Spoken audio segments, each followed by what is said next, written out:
Sermon 168 de saint Augustin, la foi due à la grâce. Éphésiens chapitre 6, verset 23.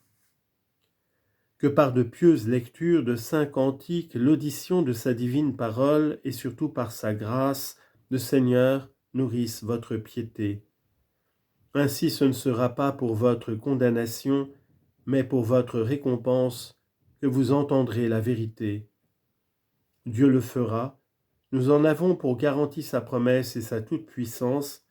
C'est ainsi qu'Abraham crut à la gloire de Dieu et crut avec une entière certitude que le Seigneur peut faire ce qu'il a promis. Romains chapitre 4, versets 20 et 21. Quel sujet de joie pour nous, car c'est nous que Dieu avait promis aux patriarches et c'est nous qui sommes les enfants de cette promesse. Galates 4, 28. Puisque c'est de nous qu'il était question dans ces paroles, en ta descendance les nations seront bénies. Genèse 22, 18. Si donc nous sommes devenus par la foi les descendants d'Abraham, c'est l'œuvre de celui qui peut accomplir ce qu'il a promis. Que nul donc ne dise « c'est mon œuvre », Dieu promettrait et tu accomplirais. On pourrait dire que Dieu accomplit ce que tu promets, car tu es faible et non pas tout-puissant, et quelques promesses sont vaines, tandis que les promesses de Dieu dépendent de lui et non de toi.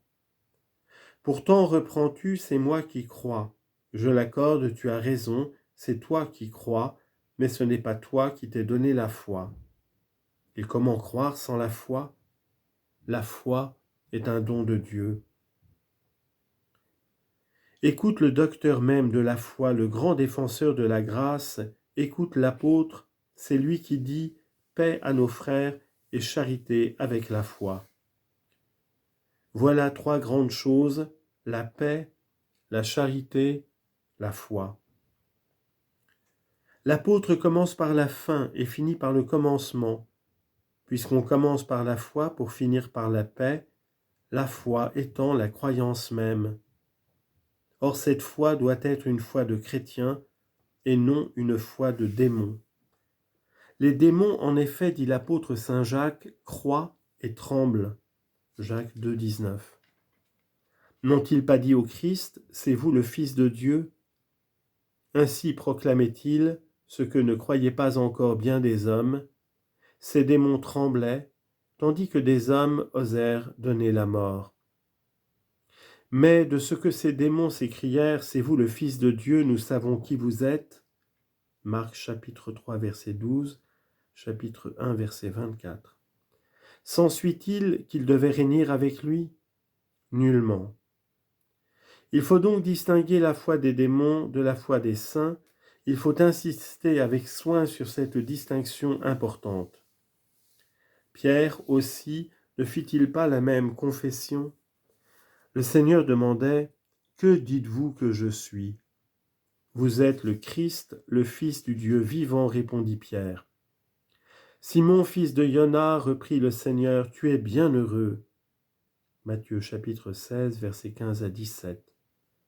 Ô Seigneur, puisque les démons ont dit la même chose, pourquoi ne sont-ils pas bien heureux aussi? Pourquoi? C'est que les démons ont parlé par crainte et Pierre par amour. Ainsi on commence par la foi. Quelle foi? Celle dont l'apôtre a dit « Ni la circoncision, ni l'incirconcision ne servent de rien, mais la foi. » Quelle foi? La foi qui agit par amour. Galates 5, 6. Or cette foi qui agit par amour, les démons ne l'ont pas, mais uniquement les serviteurs de Dieu, ces saints, les enfants spirituels d'Abraham, les fils de la charité, les fils de la promesse. Aussi le texte ajoute-t-il, et la charité. L'apôtre ici nomme trois choses, paix, mes frères, et charité avec la foi. Paix aux frères, d'où vient cette paix? Et charité, d'où vient cette charité? D'avec la foi. Car on n'aime pas sans croire, et voilà pourquoi l'apôtre a dit, en allant de la fin au commencement, paix, charité avec la foi. Disons-nous, foi, charité, paix, crois, aime, règne. Si tu crois sans aimer, tu ne distingues pas encore ta foi de la foi qui tremblait et qui criait, « Nous savons qui vous êtes, le Fils de Dieu. » Ainsi donc, aime, et la charité jointe à la foi te conduira à la paix. À quelle paix? À la paix véritable, à la paix complète, à la paix solide, à l'inaltérable paix, à la paix qui ne redoute ni malaise ni ennemi, à la paix où aboutissent tous les bons désirs.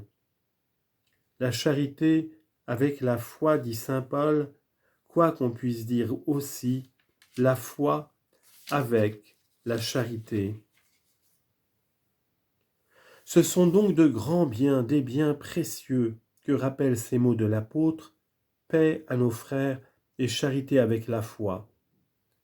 Mais d'où viennent ces biens? De nous ou de Dieu? Dire que c'est de nous, c'est se glorifier en soi et non pas en l'apôtre. Et si on connaît ces autres paroles du même apôtre, celui qui se glorifie doit se glorifier dans le Seigneur, 1 Corinthiens 1, 31, on avouera que la paix et la charité avec la foi ne nous viennent que de Dieu. Je t'entends me répondre, c'est là ton assertion, mais prouve-la. Je la prouverai, et ce sera par le témoignage du même apôtre. Vous connaissez déjà ces paroles de lui, paix à nos frères et charité avec la foi.